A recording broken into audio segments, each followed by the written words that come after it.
Julius Caesar didn't just change Rome, he ended it. Not with fire or ruin, but with charm, ambition, and a dagger in the back. He rose from a family name stained by debt to become a military genius, a populist hero, and a walking contradiction. Reformer and dictator, liberator and tyrant. He conquered Gaul, crossed the Rubicon, and made himself master of the Roman world. And then, on a March morning in 44 BCE, he was stabbed 23 times by his closest friends. Why? Was it fear of tyranny? A defense of the Republic? Or was it jealousy, ambition, and theater? This is not the version of Caesar we get in school books. This is the story of how the Republic rotted from within long before it fell, and how one man lit the final match. The end of Rome didn't begin with barbarians. It began with Caesar. Rome before Caesar. To understand why Julius Caesar mattered so much, you have to understand what came before him and how broken it already was. Rome in the 2nd century BCE wasn't the tidy marble empire we imagine. It was violent, corrupt, and teetering on the edge of collapse. The Senate was run by a small group of aristocrats, the Optimates, who clung to power and wealth like it was their birthright. Most Romans were landless, jobless, and angry. Urban slums swelled with poor citizens who had no stake in the system they were told to honor. The Republic, once a system of checks and balances, had turned into a political blood sport. Elections were bought, trials were rigged, and political violence was normal. In fact, Caesar's rise was paved by an earlier wave of chaos, the bloody reforms and murders of the Gracchi brothers. In 133 BCE, Tiberius Gracchus, a tribune, tried to redistribute land to the poor. The Senate had him clubbed to death on the Capitol steps. His brother Gaius tried again a decade later and was hunted down and killed. This wasn't politics. This was a war in togas. By the time Caesar was born in 100 BCE, Rome was deeply divided. Veterans of wars returned to nothing.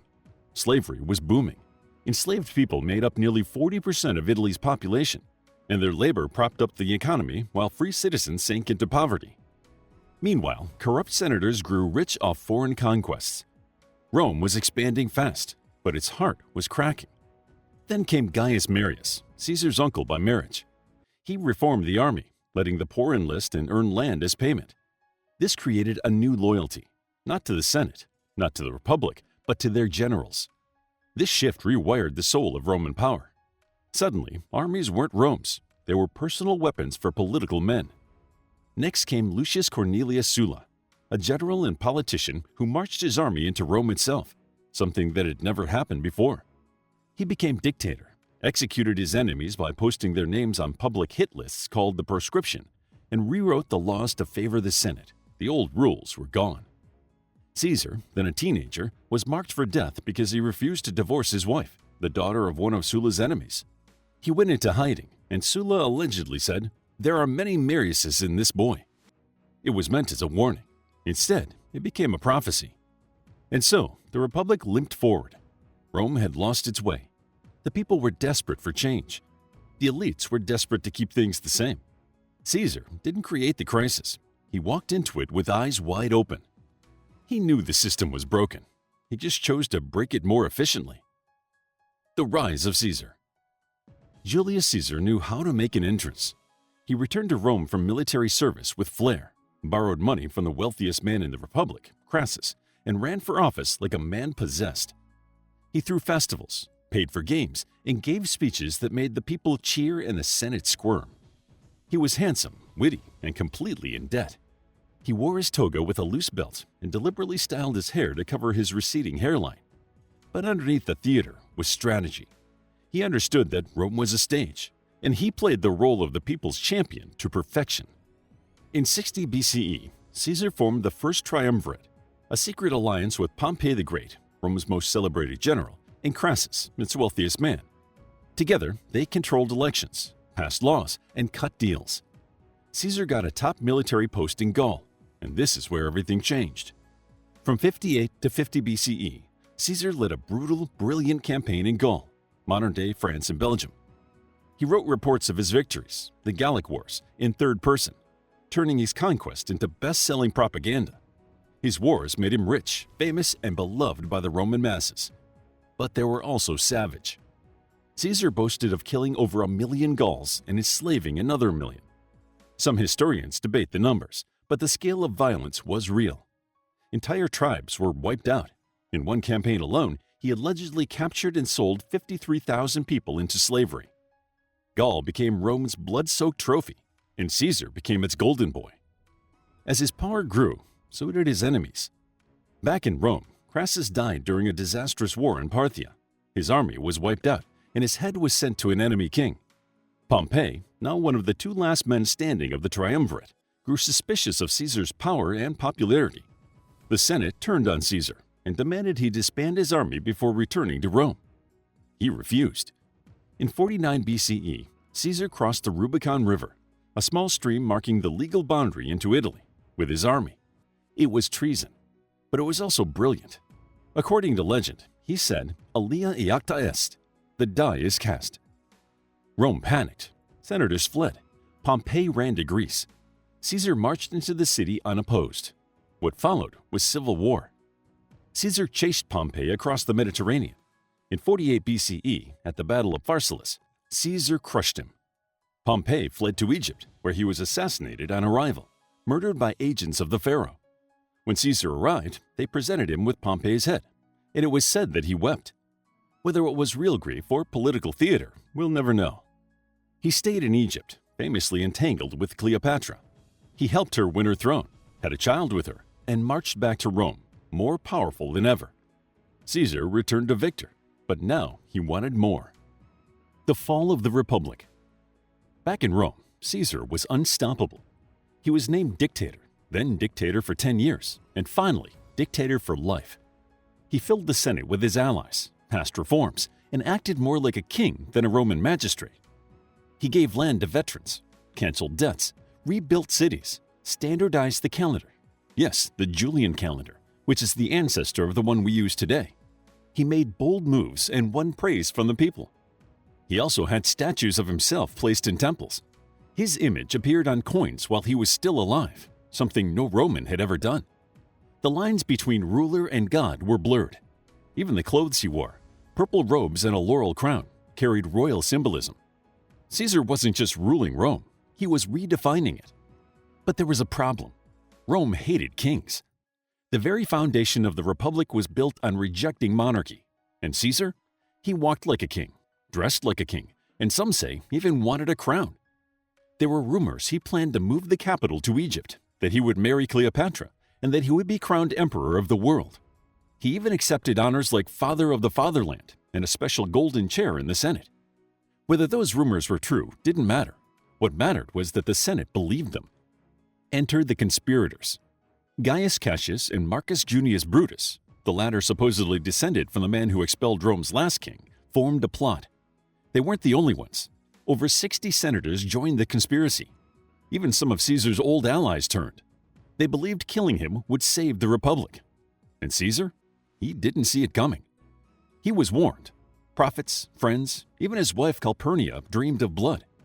On the morning of March 15, 44 BCE, the Ides of March, he hesitated.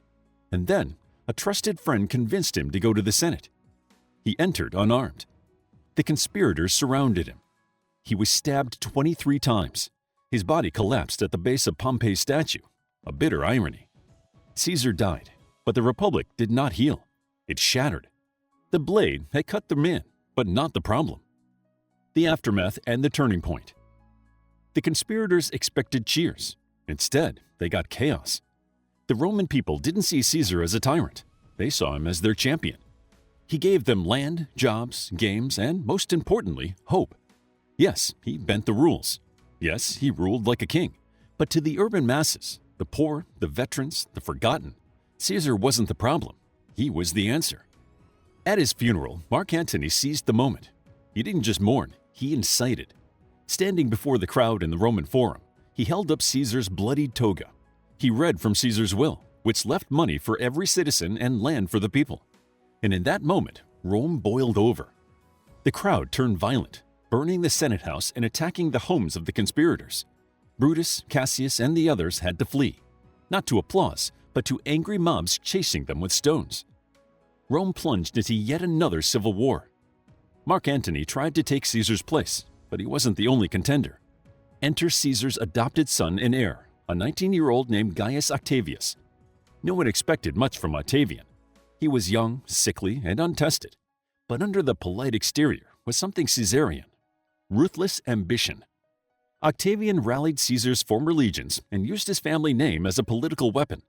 He made peace with Antony and Lepidus, forming the Second Triumvirate. Their first act? Revenge.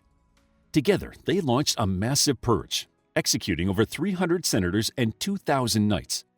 They hunted down Brutus and Cassius, and at the Battle of Philippi in 42 BCE, they crushed the assassins of Caesar. Brutus died by suicide, just like his ancestor who had once helped overthrow Rome's last king. But peace didn't last. Soon, Octavian and Antony turned on each other. Antony aligned with Cleopatra in Egypt. Their love story was legendary, but politically dangerous. Octavian painted Antony as a traitor to Rome, seduced by a foreign queen. The final showdown came at Actium in 31 BCE, a massive naval battle off the coast of Greece. Octavian won. Antony and Cleopatra retreated to Egypt and took their own lives the following year. With no rivals left, Octavian returned to Rome. But unlike Caesar, he learned from history. He didn't declare himself dictator. Instead, in 27 BCE, he became Augustus the Revered One.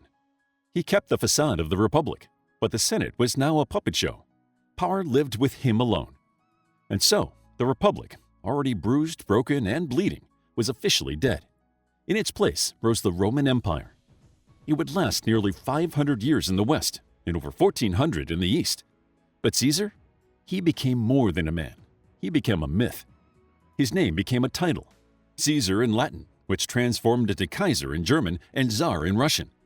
Even today, his story is taught around the world from middle school classrooms to military academies. He's quoted, studied, debated, and performed in Shakespeare's words on stage. Cowards die many times before their deaths. The valiant never taste the death but once. But what makes Caesar's fall so gripping is that it wasn't really a fall. He wasn't overthrown by an uprising. He didn't collapse under bad decisions or military failure. He was murdered because he was winning. The senators who killed him thought they were saving Rome. Instead, they created a power vacuum that was so large that it swallowed their entire system. They assassinated the man, but his shadow became bigger in death than it had ever been in life. Because Caesar did what no one else dared to do. He exposed the Republic for what it had become: a lie, a fragile, outdated framework ruled by the few, pretending to serve the many. Rome didn't collapse in one day. It collapsed one betrayal, one bribe, one civil war at a time. And Caesar?